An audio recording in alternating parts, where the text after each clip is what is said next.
आज विश्वविख्यात राम कथावाचक शांतनु जी महाराज का मेरे घर पे आगमन हुआ।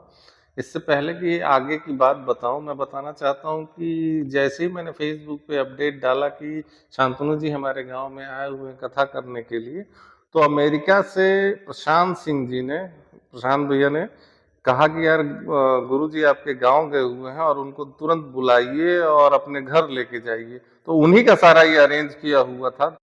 शांतनु जी के पहुंचते ही शौर्य प्रताप सिंह जी जो प्रोफेसर हैं वो भी घर पे आ गए थे और उनसे भी मिलना जुलना हुआ, हम लोगों से मिलना जुलना हुआ। शौर्य प्रताप जी मधुबनी कॉलेज में प्रोफेसर हैं और उन्होंने अपनी 2 किताबें हम लोगों को गिफ्ट की, एक मेरे को और एक महाराज जी को। ये दोनों किताबें उनके द्वारा लिखी गई हैं। संतोष भैया भी तब तक आ गए थे और कुछ लोग जो जान रहे थे, मंजे भैया और मुंशी जी आ गए थे और बातचीत का क्रम शुरू हुआ आध्यात्म पे और राम कथा पे और राम कथा के प्रासंगिकता के और उसका जीवन में क्या महत्व है, इन सारे विषयों पे महाराज जी से हम लोगों ने डिस्कशन किया। और उसके बाद महाराज जी, जैसा कि मेरी माता जी मिलना चाहती थी, अंदर हम लोग लेके गए जहाँ पे मेरी पत्नी, मेरी माता जी और मेरे पापा की मौसी आई हुई थी और बिक्की जो मेरे साथ रहता है उसकी मम्मी थी। तो सारे लोग बड़े राम कथा देखने उनकी जाते थे और बहुत तारीफ करते थे। तो आज मिलने का मौका मिला, सब लोग बहुत खुश थे। और एक दिन समय बचा है, फिर हमने कहा इसी समय चलते हैं, थोड़ी देर बता के खाइए।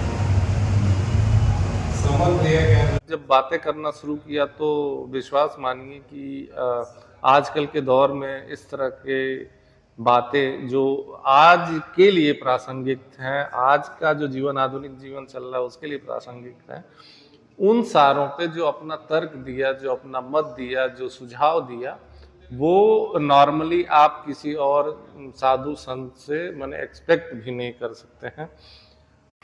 जीवन में जो परेशानियां चल रही हैं, जो बाधाएं आ रही हैं, उनका कैसे निराकरण किया जाए, धार्मिक रूप से उसको किस तरह से लिया जाए और किस तरह से अच्छा जीवन जिया जाए, धार्मिक जीवन जिया जाए, इन सारे चीज़ों को उन्होंने बताया। क्या करना चाहिए, क्या नहीं करना चाहिए। मैं बहुत ज़्यादा कर्मकांड और इन सब चीज़ों में विश्वास नहीं करता हूँ, तो मैंने भी अपनी बात रखी। लेकिन महाराज जी ने सारी चीज़ों का उत्तर बहुत सरल, सहज और अच्छे तरीके से दिया, ऐसा जो आप मानने को तैयार हो जाए। और फिर गट्टू सिंह भी महाराज जी से मिले और अयोध्या की बातें शुरू हुई। शांतनु महाराज जी बस्ती के हैं, जो अयोध्या के बगल का ही है। हालांकि उनकी पढ़ाई लिखाई इलाहाबाद विश्वविद्यालय में हुई है, तो जैसे ही हम लोगों ने इलाहाबाद विश्वविद्यालय की बात छेड़ी, वो सब सारे टीचरों की बात शुरू हो गई, स्टूडेंट्स की बात शुरू हो गई, उस दौर के नेताओं की बात शुरू हो गई।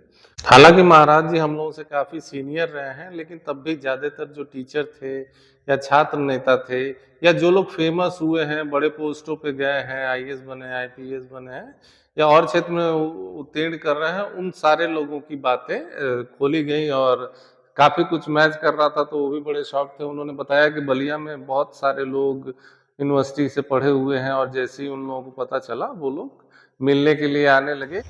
फिर गट्टू सिंह अपनी कलाकारियां, अपनी कलाबाजियां दिखाने लगे। फिर से धार्मिक प्रसंग छिड़ा और इस क्षेत्र के बारे में, हमारे गांव के बारे में और बलिया के बारे में बहुत सारी चीजें, उनकी भी क्यूरोसिटी थी महाराज जी की, जो वो जानना चाहते थे। तो उन सारी चीजों पे बात चली। जहाँ राम कथा हो रहा है उसमें बहुत ज्यादा भीड़ आ रही थी। स्टार्टिंग में 1-2 दिन थोड़ा कम रही, लेकिन बाद में इतनी भीड़ आने लगी कि वहाँ खड़ा होने के लिए भी मुश्किल होने लगा। तो महाराज जी का कहना ये था कि अगर कभी कथा हो तो जितना बड़ा पंडाल बनाया गया उससे काफी बड़ा पंडाल बनाया जाए, तब संभव है कि भीड़ मैनेज हो जाएगी। करीब 2 घंटे तक महाराज जी ने हम लोगों के साथ, हमारे परिवार के साथ, हमारे घर पे और घर में और कौन कौन लोग हैं, कहाँ रहते हैं, क्या करते हैं, इन सब पे बात होने के बाद महाराज जी फाइनली जाने लगे, क्योंकि शाम को राम कथा कहनी थी और उसकी तैयारी भी करनी थी। तो मैं, शौर्य जी और बाकी लोग जो थे वो उनको छोड़ने के लिए जाने लगे। जहाँ राम कथा हो रही थी वहाँ निकले। इस सारी मीटिंग यूएसए में बैठे बैठे प्रशांत जी ने अरेंज की थी। प्रशांत भैया हमारे रिश्तेदार हैं और वो भले यूएस में रहते हैं लेकिन पूरा इंडिया से जुड़े रहते हैं, उनका दिल इंडिया में ही रहता है।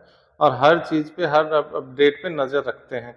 वहाँ का जो डायस्पोरा का जो सोसाइटी के प्रोग्राम्स होते हैं, उन्हें बढ़-चढ़ के हिस्सा लेते हैं और यहाँ से कोई जाता है तो उसमें एक्टिवली पार्टिसिपेट करते हैं। अभी माननीय उमाशंकर सिंह जी जो एमएलए हैं, वो गए हुए थे वहाँ पे इलाज कराने के लिए, तो उनसे भी बात कराने के लिए फ़ोन किया और उन पे अपडेट भी दिया था।